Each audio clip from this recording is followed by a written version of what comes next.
Bonjour à tous, donc on se retrouve aujourd'hui pour l'épisode 35 des podcasts Smart Body.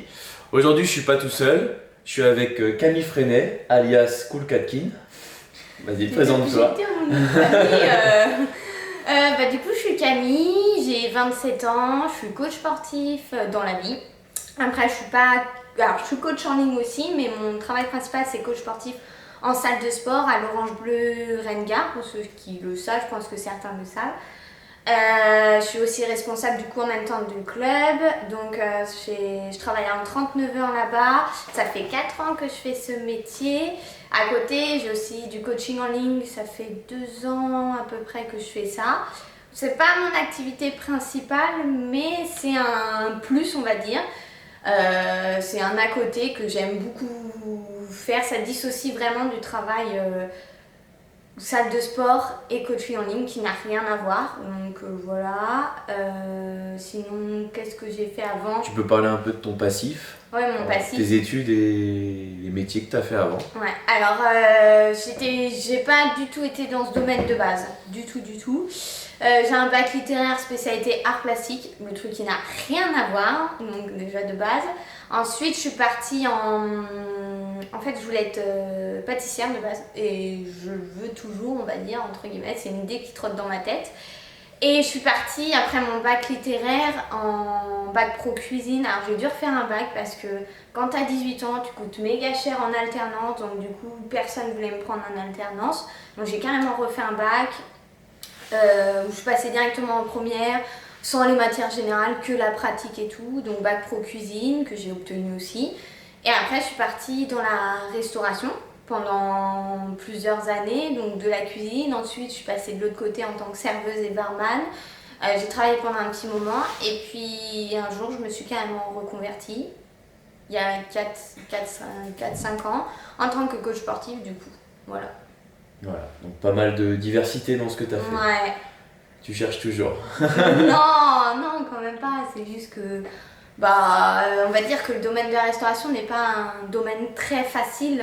C'est un métier très ingrat au niveau des horaires, au niveau de tout, pas de vie de famille, etc. Même si j'adore cuisiner, donc je continue à cuisiner actuellement, hein, dans tous les cas. Mais c'est vrai que c'était pas un métier que je me voyais faire toute ma vie, surtout avec une vie de famille, etc. Voilà. C'est ça. Donc actuellement, tu es donc en chômage partiel. Ouais. Dû aux fermetures des salles de sport. Donc c'est ça dont on va parler aujourd'hui. On va parler un peu de confinement et musculation parce que c'est un sujet qui revient beaucoup en ce moment, même si certaines personnes ont pris de l'expérience, ont acquis des connaissances grâce à l'ancien confinement, on va dire. Ils se sont un peu habitués entre guillemets. Mais on reçoit quand même, enfin moi personnellement, je sais pas si toi aussi, je reçois beaucoup de questions sur ce qui est bien comme entraînement à la maison, s'il faut faire de la muscu, s'il faut faire plutôt des hits, s'il faut faire comment ils font s'alimenter, s'il faut baisser les calories et tout. Donc on va parler un peu de ça aujourd'hui, ça va être le thème principal. Et parler un peu aussi d'état d'esprit pendant ce confinement. Là je te laisserai plus ce sujet-là. Mais voilà, on va parler de ça aujourd'hui. Donc on va tout de suite commencer avec l'entraînement. Donc alors moi personnellement on me demande surtout qu'est-ce qu'il faut comme équipement à la maison pour pouvoir vraiment faire de la musculation. C'est vrai que moi j'ai tendance à conseiller aux pratiquants de musculation réguliers de continuer à en faire et de pas forcément passer sur que des hits, que des WOD, des choses comme ça. Donc alors pour moi, déjà on va aller les choses on va dire pratiques pour les gens. C'est qu'est-ce qu'il faut acheter. Donc on conseille d'abord, l'idéal ce serait d'avoir des haltères réglables. C'est vraiment l'idéal parce que surtout moi personnellement je coach principalement des femmes, je sais pas toi aussi. Moi c'est vrai, je dois avoir un homme mais sinon c'est que des femmes. Donc on va dire elles n'ont pas forcément en général besoin de charges énormes.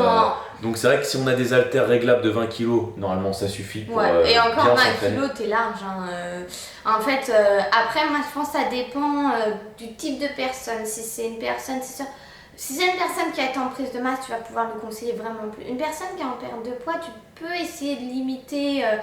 T'es pas obligé de lui demander 50 kilos, quoi. N'importe ce qu'elle fait, elle perdra du poids. L'important c'est si la personne ne recherche pas la performance ou la force, parce que moi j'en ai qui recherchent la performance. Si la personne recherche vraiment l'esthétique et justement perdre du poids, ou prendre juste de la masse, c'est vrai que du moment qu'il y a une bonne stimulation musculaire, il n'y a pas besoin forcément d'énormément de poids non plus si la personne ne cherche pas la performance. Donc forcément des haltères réglables, ce sera le must. Vous pouvez faire les pectoraux, vous pouvez faire du dos, vous pouvez faire les épaules, les jambes, donc on peut tout faire avec. Ensuite, un TRX, ça peut être très intéressant. Ça permet de faire pas mal d'exercices aussi. Par exemple des pompes sur le TRX, pour les bras des curls, des triceps. On peut faire du Bulgarian split squat avec la jambe sur le TRX. Enfin, on peut faire un grand panel d'exos. Ensuite, je dirais les élastiques. Bon, ça, c'est le truc que tout le monde a un peu chez soi. Donc, mais ça permet quand même de bien bosser. Par exemple, des pompes avec des élastiques, des squats avec des élastiques. Même pour ajouter de la difficulté, tu mets élastique plus haltère dans tous les cas. Donc, par exemple, tu peux faire des squats avec les haltères et élastiques pour ajouter encore plus de tension et de difficulté. Tu peux associer les deux aussi. Bah oui, bien sûr, ouais, voilà. Et même pour les personnes qui n'ont pas forcément ça, des squats avec un sac à dos rempli de bouteilles d'eau plus potentiellement un élastique accroché, ça peut faire l'affaire. Donc c'est vrai que ça, c'est les trois choses. Alors des élastiques de différentes résistances, parce que forcément, si vous voulez faire des élévations latérales avec un élastique, il faudra vraiment un élastique léger. Et si vous voulez faire des squats, ça va sûrement pas suffire un élastique léger, il faudra un élastique un peu plus résistant. Donc de résistance, c'est vraiment l'idéal, quoi. Ouais. Donc toi, je sais pas ce que tu en penses. Qu'est-ce que tu conseilles à tes élèves d'acheter quand ils te demandent quel équipement il me faudrait justement pour continuer à pratiquer chez moi, quoi, et à continuer à progresser? Moi, le principal, c'est vraiment des haltères. Vraiment, pour moi, si tu as des haltères, que ce soit d'un, 2, 3, 4, 5, 6, 7, ce que tu veux, c'est bon. Tu peux tout faire. L'idéal réglable. Voilà, l'idéal réglable, celle avec les disques, etc. C'est vrai que les haltères de 1 kg, ça sert pas à grand chose. Moi, tu peux en vrai, hein, mais ça sert toujours. Hein. C'est mieux d'avoir quelque chose que d'avoir rien. Bah oui. Donc voilà. Souvent, c'est très souvent, moi je demande des haltères, un élastique. Souvent, je demande les élastiques pour les fessiers, pour les femmes. En fait, celles qu'on met au niveau des genoux avec les différentes résistances. Surtout pour les femmes qui veulent travailler le fessier à la maison, ça rajoute de la difficulté, ça rajoute de la tension et c'est intéressant. Et puis voilà, en général c'est tout. Après, quelqu'un qui a une barre, c'est génial. Quelqu'un qui a, qui a un banc, une barre, c'est génial. C'est cool, quoi, c'est un peu plus rare, quoi. Et puis ça demande un investissement, quoi. On va pas leur demander aux gens, par exemple, qui payent déjà un coaching, d'investir dans 150 €, 200 € d'équipement, quoi. Ouais, bah oui. Bon, mais s'ils peuvent, s'ils le souhaitent, c'est l'idéal. Certains le font, vu l'année 2020 qu'on a passée, je pense que certains ont investi dans tous les cas. Oui, c'est vrai que c'est pas complètement idiot de se faire un home gym dans ces temps de crise, quoi. Ça, c'est clair. Bah, par exemple, nous, pour la petite histoire, on a une barre et des poids qu'on a loué d'une salle. Ouais. Et c'est vrai que j'ai réfléchi, bon, on l'a pas encore fait, mais à acheter un rack de musculation, au moins pour faire tout ce qui est squat, tout ça, parce que sinon c'est galère. Ouais. Bon, une barre c'est déjà bien parce qu'on peut faire plein d'exos, mais c'est vrai qu'avoir un rack, tout ça, mais. C'est ça, monter la barre et tout, quoi. Donc, c'est vrai que c'est intéressant d'avoir un home gym, mais bon, après, c'est pour vraiment des gens, je pense, comme toi, comme moi, qui sont vraiment. Plus vraiment axés, qui ont besoin de vraiment. Il y a des personnes axé qui ont pas force, besoin. Un peu, il y a des gens qui n'ont pas besoin, ils ont juste besoin d'avoir une activité physique, juste de faire du sport pour faire du sport. Et des circuits avec des haltères, du poids du corps leur suffira amplement en fait. Donc c'est pour ça. Ça dépend vraiment de votre objectif en fait. Ça dépendra vraiment de votre objectif. Mais pour quelqu'un par exemple, alors je prends un exemple tout bête, quelqu'un qui est anorexique, parce que nous on est plus pas mal de gens qui ont des TCA, donc l'anorexie, on va pas conseiller aux gens évidemment de faire des circuits training parce qu'ils vont brûler énormément de calories, enfin ils vont brûler plus de calories, donc l'idéal ce serait pour eux de rester sur la muscu basique pour justement se renforcer et garder leur surplus calorique pour prendre du poids. Mais pour les gens c'est sûr qui veulent perdre du poids, des circuits plus axés muscu ça peut être bien. Voilà, mais mélanger les deux, ça peut être encore mieux, quoi. Des séances de muscu classiques plus des circuits. Pour moi, à mon avis, quelqu'un qui est en prise de masse, un circuit purement renfo, je dis bien pas avec du cardio.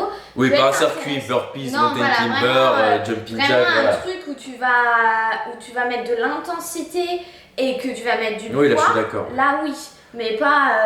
Ça peut être intéressant pour quelqu'un qui a un peu envie de s'engraisser, pendant même si on prend pas de poids, rester à rien faire, Ouais, on a l'impression de s'engraisser et d'être sac à patates. Ouais. Alors que non, au final, mais c'est une ça- impression, c'est Ça peut psychologique. être intéressant de le faire au moins une fois par semaine, une fois toutes les 2 semaines, un petit bod, un petit truc comme ça, pour décrasser Ah bah oui, aussi bien sûr. un peu en fait. Donc, Mais comme on dit, voilà, il y a circuit et circuit, quoi. Il y a les Ouais. circuits vraiment cardio qui vont vraiment bosser le cardio, et t'as vraiment des circuits renfo. en où fait, tu vas c'est vraiment. un circuit renfo Voilà. ou les circuits cardio. Moi, perso, j'appelle ça plus des hits en fait. Oui, bah oui, oui, oui. Donc, je vais faire la différence entre les deux. Ouais, après voilà, c'est dur, chacun appelle comme il veut. Ouais. Donc il y en a ils peuvent appeler hit des circuits un peu Ouais. renfo aussi, je pense. Bah moi je sais que par exemple là actuellement pour mes élèves, ce que j'ai fait c'est vraiment pas, j'ai pas fait des séances purement muscu, on fait du 4x15, sinon d'un moment c'est pas intéressant non plus. Ouais. C'est vraiment des petites séances que j'ai filmé plein de séances où j'ai fait vraiment des circuits plus renfo, axé bas du corps, axé haut du corps, axé abdominaux, axé fessiers, parce que vu que j'ai pas mal de femmes en général je le fais aussi. Et aussi, je vais leur mettre des circuits, des hits, forcément, pour des personnes qui ont envie aussi. Il y a des gens qui adorent ça. Donc, mais après, moi, je leur ai fait une structure aussi. Je leur ai dit, toi, tu fais ci, ça, ça, ça, en fonction de la personne, en fonction de ses objectifs. Oui, combien de séances par semaine. Aussi, je sais, en fonction de leur activité physique, s'ils sont en télétravail. Pas en télétravail, parce que certains ne sont pas oui, en c'est vrai que là, télétravail. ce confinement, c'est un peu différent. Il y a beaucoup de gens aussi qui travaillent. Donc ça, on en parlera plus dans l'alimentation après, mais vas-y, continue, je te laisse continuer. Mais ouais, non, en fait, je me suis adaptée en fonction de chacun, de comment ils fonctionnent. Parce que certains, je les suis depuis maintenant 1 an et demi, 2 ans, je sais, depuis mes Tu livres. connais leur corps. Voilà, je sais comment ils fonctionnent. Je sais aussi comment certains ont fonctionné pendant le premier confinement. Je sais que certains vont avoir besoin de plus d'accompagnement d'autres par rapport à tout ce qui est aussi psychologique, forcément. Donc, bref, c'est comme ça, je pense qu'il faut s'adapter à chacun. Même, il y a des personnes, pour moi, c'est important aussi de faire ce qu'on aime aussi. Il y a des personnes qui vont pas forcément aimer faire des hits, d'autres faire Voilà, des hits. c'est ça. C'est la période où on peut un peu laisser. On peut se laisser choisir comment on va s'entraîner. Vraiment, si on a envie de faire ça, on fait ça. Si on a envie de faire ça, on fait ça. Vraiment, il faut pas se forcer, quoi. Non, c'est ça. Donc, si tu as envie de faire un hit, bah fais un hit. Voilà. Si tu as envie de faire un hit cardio, même faire un hit cardio, si ça te fait plaisir, Voilà, ça te fait du c'est bien. ça. Voilà, mais faut vraiment se faire plaisir pendant cette période, vu qu'on peut pas aller performer forcément en salle. Donc, Après, il faut pas non plus en faire tous les jours H24, faire tous les lives possibles. Mais c'est vraiment quand tu as un objectif, bah déjà, si tu as un coach, demande à ton coach. Et de toute façon, lui, automatiquement, il va te dire quoi faire. Mais toi, si tu as une envie, sois honnête avec lui et dis-lui, moi, j'ai envie de peut-être rajouter une séance. Il te dira oui, il te dira non dans tous les cas. Mais si c'est ça, il te conseillera ce qui est mieux pour toi, quoi. Il te conseillera, donc je trouve que c'est intéressant dans ces moments-là. Après, pour les personnes qui n'ont pas de coach, vous pouvez demander des conseils forcément aussi. Et moi, ce que je conseille, c'est vraiment de mélanger les deux, faire du renfo et du cardio. Ça dépend aussi de ton objectif. Si c'est une perte de poids, ok, les deux. Si ton but est de vraiment te tonifier, te renforcer, muscler, reste que sur du renfo, vraiment que du renfo. Et quitte à faire une séance cardio ou marcher, aller marcher dehors, tu peux marcher dehors pour histoire de pas trop. Oui, bien sûr, ouais. Voilà, mais moi je pense que c'est intéressant selon son objectif de. Le cardio, même tu peux en mettre. Moi je sais que j'en fais aussi, donc voilà, mais ça m'empêche pas de maigrir en fait ou de progresser, mais. Le cardio n'empêche pas non plus la prise de muscle, Oui. C'est juste qu'il faut gérer son apport calorique en fonction de ce qu'on brûle. C'est ça, ça dépend de l'alimentation, ça dépend aussi du métabolisme, sachant que moi je suis le coach sportif et que ça fait 4 ans et que j'ai un métabolisme hyper haut à faire du sport tous les jours en fait presque. Je fais du sport limite 7 jours sur 7. Bon, au début c'était 7 jours sur 7, en ce moment c'est un peu moins 7 jours sur 7. Mais ton métabolisme est aussi habitué, donc forcément moi si je vais manger plus parce que je vais brûler plus, donc forcément je vais pas le perdre, donc c'est pour ça moi faire du cardio c'est pas dérangeant. Après c'est pour ça que les gens, faut pas qu'ils en fassent non plus tous les jours. Les gens qui n'ont pas un haut métabolisme ou qui n'ont pas l'habitude. C'est pas du cardio à basse intensité qui va augmenter le métabolisme. Ce sera plus de la muscu et du cardio, du HIIT, des circuits, des renfos, des WOD. Mais voilà, de toute façon il faut juste gérer son apport calorique en fonction de ce qu'on fait. Et ce sera ça le plus important. Donc pour en revenir à la muscu pure, donc si vous avez pas de matériel, c'est vrai que ce sera un peu plus compliqué pour certaines parties du corps. Je pense notamment au dos. Si on n'a vraiment aucun matériel, c'est pas forcément évident de bosser Tu vas le dos. faire grand chose. Hein, Ouais, voilà. Et les ischios, pareil, si on a zéro matériel, les ischios. Alors que par exemple, les quads, il y a quand même pas mal d'exos, je sais pas, on peut faire les ischios, tu même peux du faire, air squat, même du CC squat pour les quads, même les pecs, on peut faire plein d'exos, les épaules aussi. Mais c'est vrai que le dos, ça va être un peu compliqué. Ischio-fessier, si tu peux faire un peu, mais le dos, c'est vrai que là, à part des tractions. Bah ouais, mais si t'as même pas de quoi faire des tractions, si tu sais pas faire des ouais. tractions tout simplement. Tu vas dehors en faire du rowing inversé, des trucs comme ça. Mais bon, après, ça faut le connaître, faut savoir aussi. Et c'est pas forcément évident non plus. Ouais. Hein. Parce qu'il faudra faire des exos poids de corps au niveau du dos, mais ça demande quand même un certain niveau de pratique. Faut porter son poids des fois. Hein, voilà. Donc si vous n'avez pas d'élastique pour faire des tractions par exemple, ça va être compliqué. Ouais. Voilà. Donc il y a mais après de toute manière, vous inquiétez pas, il y a évidemment la mémoire musculaire, vous allez récupérer assez vite ce que vous allez perdre. Bon ça, ce sera peut-être le sujet d'un autre podcast, on va pas s'étendre sur ça aujourd'hui. La mémoire musculaire, la mémoire génétique, tout ça, mais voilà, je pense qu'on a fait un peu le tour. Juste dire, ton corps est intelligent, hein, dans tous les cas, il sera quand tu reviendras en salle. Vous l'avez tous vu pour le premier confinement, dans tous les cas. Vous avez bien ça vu met un peu de temps, ça dépendra de votre niveau. C'est normal, c'est ça. Mais vous avez bien vu qu'au final, ton corps reprend vite ses habitudes. Hein. Il n'y a pas... Surtout, au niveau alimentaire aussi, au niveau forcément, quand tu as moins d'activité, au niveau de ton physique, ça change aussi. Plus de rétention d'eau, surtout chez les femmes, on va dire. Et plus de rétention d'eau. Et une fois que tu reprends une activité, cette rétention d'eau, en 2 semaines, elle est partie, en fait, clairement. Ouais. Même si tu gardes cette activité physique, mais vu que tu vas reprendre ton rythme normal et tout, clairement, ton corps est tellement intelligent qu'il va comprendre la chose. Donc, pareil au niveau du galbe des muscles, avec le glycogène musculaire, il sera moins important dans vos muscles, vous aurez moins de congestion peut-être, mais voilà, ça c'est quelque chose qui revient très très vite. Ça part, ça vient, c'est un petit facteur voilà, qui... Je pense qu'on l'a tous vu au premier confinement, donc même si certains ont très peur encore de ce deuxième, faut pas en avoir peur au niveau physique et tout ça, en espérant qu'il soit moins long. Donc il n'y aura pas de souci de ce côté-là, quoi. Surtout si on continue à s'entraîner, si on continue à bien manger et tout. Donc voilà. D'accord. Donc je voulais revenir sur ce que tu avais dit tout à l'heure au niveau de l'état d'esprit, au niveau de la psychologie pendant ce confinement. Ouais. Comment tu gères ça avec tes élèves, toi? Alors, à savoir que moi je suis une personne, il m'appelle Madame Yarmar. Non, je suis une personne qui est très, pas spirituelle, enfin si un peu spirituelle, j'aime beaucoup le développement personnel, j'aime bien lire des livres, c'est quelque chose qui m'intéresse énormément. Et c'est vrai que c'est... Les pierres. Oh non, c'est bon, dis pas tous mes secrets. Mais du coup, j'essaye vraiment d'exploiter aussi ça, même si moi je travaille aussi sur moi, de travailler aussi avec mes élèves sur ça. Bien sûr, je ne suis pas coach en développement personnel ou quoi que ce soit, il y en a des très bons et je les conseille vraiment. Mais j'essaye quand même, ce que j'apprends de moi, de le faire sentir, de le faire apprendre aussi à mes élèves forcément, parce que c'est une période qui est très compliquée. Il y a des personnes qui vont énormément stresser. Certains vont soit faire des crises de boulimie, donc manger, soit il y en a, c'est l'inverse, ne pas manger en fait. Ça dépend, le stress va réagir différemment sur des personnes. Certains vont arrêter de manger, d'autres vont faire que manger. D'autres vont pas vouloir s'entraîner, vont perdre la motivation. Ça joue énormément cette situation sur l'état d'esprit des gens, sur le stress des gens, et je pense que nous en tant que coach c'est intéressant, surtout dans cette période, qu'on soit là pour les personnes. Moi je commence à connaître chacun et je sais comment, surtout qu'ils sont vachement honnêtes avec moi et au bilan hebdomadaire me disent comment ça va. Donc j'essaie vraiment d'adapter aux personnes, de les motiver, leur dire les mots qu'il faut, les appeler, leur dire que c'est vrai que je suis là aussi, je suis un peu, on va dire des fois je suis un peu psychologue, mais ça me dérange pas, j'aime bien être là pour moi, ça fait partie de mon caractère, je suis là pour les personnes.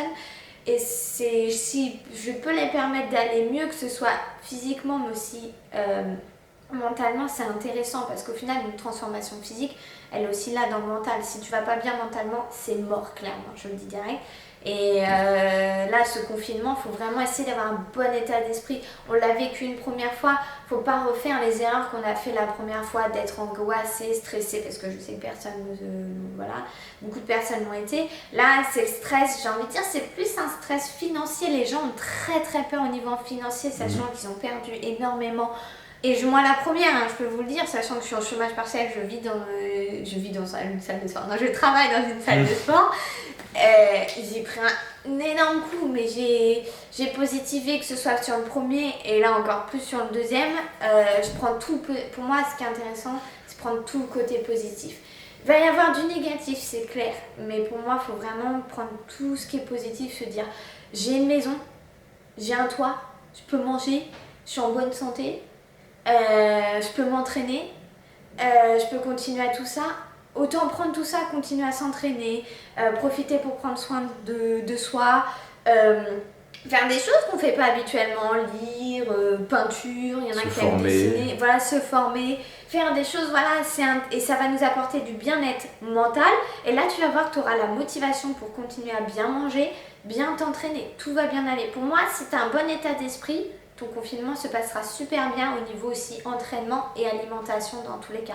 Si tu es positif, tout ira bien. C'est sûr que voilà. Après, il y a des personnes, moi, si j'ai besoin de plus de les accompagner, je le fais. C'est pas grave, ça fait partie de mon métier en fait, c'est normal. Après, on a tous les, on va dire, les bons coachs. On se doit d'accompagner les gens psychologiquement. Après, on le fait tous un peu à notre manière. C'est ça. Toi et moi, on n'a pas la même manière de les accompagner. Mais le fait est qu'on les lâche pas et que peu importe le moment où ils ont besoin de justement d'être. Par exemple, pour les gens qui ont des TCA, il y a des moments où tout va rouler bien. Et il y a des moments où justement il va y avoir un petit creux, un coup de mou. Et c'est là qu'il va falloir être présent pour eux. Et c'est ça qu'on essaye de faire, chacun à notre manière. Mais voilà, quoi, c'est ça, c'est en fonction de notre personnalité aussi du coach. C'est ça. On n'est pas des robots, on n'a pas une manière de faire qui est universelle. Donc voilà, chacun a sa manière de faire. C'est ça, chacun a sa manière de faire. Il y a aussi, je pense qu'il y a aussi peut-être la relation homme-femme. Tu vas voir, par exemple, moi je sais que ça va être plus facile pour moi de parler à des femmes qu'à des hommes, toi inversement aussi. Il y a aussi ça, après, je sais très bien. Ça c'est normal, voilà. c'est comme dans la vie. Mais je sais plus ce que je voulais dire, voilà. Tu sais plus ce que tu voulais dire? Non, je sais Parler plus. de la relation. Moi je voulais dire un autre truc. Je sais plus, c'est pas grave. Mais tant pis, c'est pas grave. Si ça te revient, tu me voilà, ouais. Non, mais en gros, c'est vraiment. De toute façon, il faut garder ce bon état d'esprit et tout va bien aller. Et c'est notre. Voilà, moi, chacun, comme tu disais, chacun sa manière de faire. Et je sais que certains nous en remercient très souvent. Merci d'être là. Moi, c'est des mots que souvent, juste un merci comme ça, ça me fait vachement du bien de me dire putain, j'ai juste dit un truc, mais on me dit je l'ai vachement aidé, ça me fait du bien. Bah oui, c'est ça aussi, c'est la récompense. Ouais, ça y est, je me souviens de ce que je voulais dire. Vas-y. Quand tu as parlé de TCA, etc., c'est vrai que c'est les personnes qu'il faut faire le plus attention parce que souvent, c'est des personnes qui souffrent de troubles alimentaires à cause des émotions en fait. Et là, le confinement, c'est une émotion et c'est vrai qu'il faut vraiment faire plus attention d'être là pour eux parce que clairement, les crises vont être hyper présentes dans ces moments. Soit ça peut être émotionnel ou alors créé par quelqu'un à un moment donné, une diète trop restrictive. Ça peut être créé aussi par un événement ou quelqu'un. C'est ça. Et c'est quand vrai c'est un événement, c'est plus émotionnel, mais par quelqu'un, c'est plus quelqu'un qui a foutu une diète de oui, merde. Oui, mais ça peut être... mais c'est pour ça que c'est une période où là, faut pas s'enfermer dans son coin, faut parler. Faut pas, c'est pas bon. Si t'as un coach, parle-en avec la personne. Et surtout si tu sens que c'est une bonne personne, vas-y. C'est sûr, si c'est un mauvais coach qui s'en fout de toi et que t'as zéro feeling, c'est mort. Mais essaye sinon de parler-en à ton entourage. C'est hyper intéressant dans cette période d'avoir un bon état d'esprit. Il faut parler, il faut pas se renfermer sur nous-mêmes, faut pas angoisser. Je sais que cette année est hyper angoissante, mais faut prendre vraiment le positif. Il y en a énormément qui ressortent de toute cette année positivement, que ce soit des changements professionnels, que ce soit des changements de vie, des changements aussi au niveau amoureux. Ça a aussi du positif en fait, ça peut permettre de former, de réfléchir à ta vie aussi, de savoir où toi tu as envie d'aller.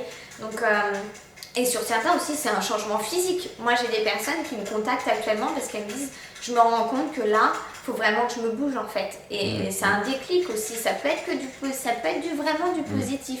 Donc, faut pas se dire, je suis confinée, il faut que j'arrête de m'entraîner, les salles sont fermées. Il y a plein de choses, on peut faire vraiment, il y a plein de moyens de s'entraîner. C'est aussi le moyen de cuisiner. Hein. Si t'as pas le temps de cuisiner, tu peux cuisiner des bons trucs. Tu peux te faire des bons repas maison. Voilà, c'est ça. Au lieu d'être dans le rush tout le temps et de devoir acheter sur le pouce des sandwichs, des trucs comme ça, c'est le moyen de cuisiner, de se faire plaisir quand même. Ouais. Parce que justement, se faire plaisir, on va dire avec des aliments naturels, bruts, se faire plaisir sainement. Pour moi, sainement, c'est-à-dire pas des plats industriels ou des choses comme ça. Pour moi, c'est ça. Ça demande un peu de temps, ça demande de la cuisine, ça demande de la réflexion, ça demande la réflexion, maintenant sur Instagram, t'as beaucoup de recettes, mais voilà, ça demande un peu de temps de cuisine, quoi. C'est ça. On n'a pas forcément tout le temps ou la flemme, quoi. Là, vu que certains sont en télétravail, ça peut leur permettre aussi d'avoir une meilleure alimentation, de cuisiner un peu plus, et c'est très intéressant. Vous avez le temps aussi de vous hydrater comme vous voulez, vous avez les toilettes à disposition, pour celles qui doivent boire beaucoup. Finalement, quand tu es étudiant ou quoi que ce soit, c'est pas, tu vas pas boire non plus des litres et des litres pour aller tout le temps faire dans l'amphithéâtre, aller aux toilettes toutes les heures. Elle est prof d'école, elle me racontait ça justement. Elle me dit, quand je suis à la maison, ça peut me permettre de boire plus. Voilà, parce que du coup, comme ça, elle me dit, parce que là, je peux pas me permettre de boire parce que j'ai pas envie d'aller en plein cours aller faire pipi devant mes élèves. Ça, c'est plus les femmes en général, vous allez plus aux toilettes. C'est plus un problème, mais c'est vrai. Bah oui, c'est chiant, mais voilà, ça permet de faire plus de choses et on peut embrayer justement sur le côté nutrition. C'est vrai que pour certaines personnes, alors ça va vraiment être au cas par cas, en fonction de l'objectif, tout ça, mais pour les personnes qui sont en perte de poids et qui sont en télétravail, donc vous pouvez éventuellement baisser un petit peu vos calories. Ce sera vraiment au cas par cas. Si vous continuez à faire une bonne activité, que vous gardez le sport, quitte à rajouter pourquoi pas. Si vous êtes par exemple perte de poids, 4 séances dans la semaine, vous pouvez éventuellement en rajouter une si vous le souhaitez, 5 séances parce que ce sera des séances forcément un petit peu moins intenses, un petit peu moins traumatisantes pour le corps, pour les articulations, tout ça. Donc vous pouvez éventuellement en rajouter une dans votre semaine, pas plus après parce que ça servira à rien, ce sera contre-productif. Mais voilà. Et pour les personnes qui sont anorexiques, qui auraient tendance à trop en faire, toujours, qui font beaucoup de pas, qui sont hyper actives, il faudra vraiment essayer de se cadrer, de rester sur... Je pense que c'est ça, c'est le moment de se cadrer dans cette période. Voilà, c'est ça, le minimum syndical au niveau de l'entraînement, parce que c'est des personnes qui doivent faire le minimum et le faire très bien pour justement pouvoir prendre du poids, prendre du muscle. Donc voilà, donc ça dépendra vraiment au cas par cas, l'alimentation, on peut pas faire un truc global. Non. Mais en temps normal, vous pouvez peut-être, si vous êtes en perte de poids, réduire, on va dire, un tout de petit 100 peu, calories. Mais encore, tu vois, ça dépend de ton déficit actuel, etc. Oui, tu vois dans les premières semaines comment ça se passe dans tous les cas. Si tu vois que ça bouge pas, baisse un tout petit peu, mais vraiment... déjà, si tu travailles normalement, tu n'es pas obligé de baisser. Là, si tu gardes ton activité. Si tu gardes une bonne activité à côté. Mais si tu es en télétravail et que juste tu t'entraînes, c'est vrai que ça peut être bien de baisser un petit peu les calories. Bien un peu les glucides, garder le niveau de protéines, bien sûr, au taux normal, le niveau de lipides au taux normal, mais pourquoi pas baisser un petit peu les glucides. Et une prise de masse, toi, comment tu fonctionnes ? Une prise de masse, si la personne baisse, si son activité baisse vraiment beaucoup, tu peux quand même réduire un petit peu les calories, évidemment. Si la personne a un bon surplus, mais que là, du coup, elle passe de, 15 000 pas par jour à 2000, c'est clair qu'il faut potentiellement baisser un peu les calories. Tu la gardes en surplus quand même. Oui, bien sûr. Non, en surplus quand même. Mais voilà. Si elle a un gros surplus, le baisser peut-être un petit peu, histoire de limiter, qu'elle ait quand même la pêche, qu'elle ait quand même assez de glucides pour faire sa journée et pour faire des bons entraînements, mais pas trop non plus pour pas évidemment que ce soit un trop gros surplus et que ça amène une prise de gras trop rapide, quoi. Voilà. Okay. T'as quelque chose à rajouter toi au niveau de la nutrition, qu'est-ce que... Au niveau de la confinerie? Non, après, pour moi, il faut pas s'arrêter de vivre, dans tous les cas. Continuez à vous entraîner, demander des conseils. Aujourd'hui, il y a beaucoup aussi sur Instagram des idées de training il y en a plein, qui fusent dans tous les cas. Si vous voulez des circuits training, ça, il y a ce qu'il faut sur Ouais, Instagram. voilà. Même chez nous, Ouais. pour le programme Fin du Monde, Bah oui, vous, ouais. sur le site. Moi j'en ai fait N'hésitez pas. quelques-uns pour le premier confinement, là je sais même pas si je vais en faire pour le deuxième parce que voilà, j'en vois tellement en fait que je me dis ouais ça sert à rien d'exposer non plus, peut-être un ou deux je vais en faire, j'en sais rien mais vraiment il y en a tellement, vous avez plein d'idées, il y a plein de gens qui vont mettre des lives aussi, il y a des lives, plein d'influenceuses et influenceurs, mais attention de ne pas faire n'importe qui non plus hein. Mais vraiment, tant que vous avez une activité physique, même si vous voulez faire du yoga, du stretching, je sais que nous, l'Orange Bleu, on a mis en place une plateforme en ligne et on fait des lives aussi. Tu fais ta pub? Non, je fais pas ma pub, mais j'explique comment on fonctionne, qu'on a mis en place des lives et des trucs, on va faire des lives. Comme ça, les gens gardent une activité, mais on va leur faire faire de tout, du stretching, du cardio, du renforcement musculaire.